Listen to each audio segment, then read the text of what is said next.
مذہب اور انسان کے بارے میں جاننے کے لیے اس چینل کو سبسکرائب ضرور کیجیے گا۔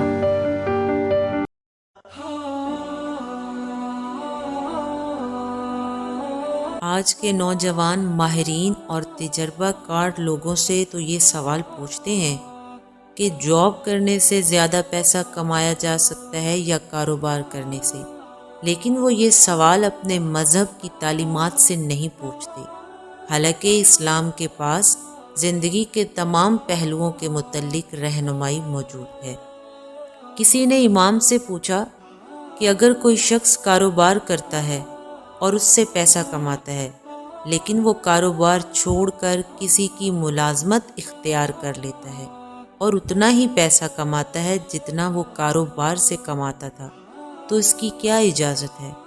امام فرماتے ہیں اگر وہ کاروبار کر سکتا تھا لیکن اس کے باوجود وہ کسی کی ملازمت اختیار کر لیتا ہے تو وہ خود پر اپنی روزی کا دروازہ بند کر لیتا ہے۔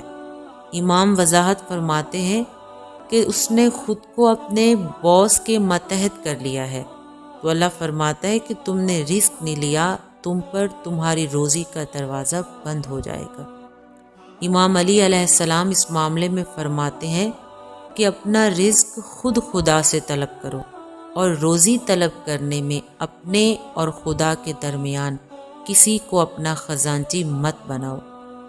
خود خدا سے روزی طلب کرو، تمہیں تمہارا حصہ ضرور مل جائے گا۔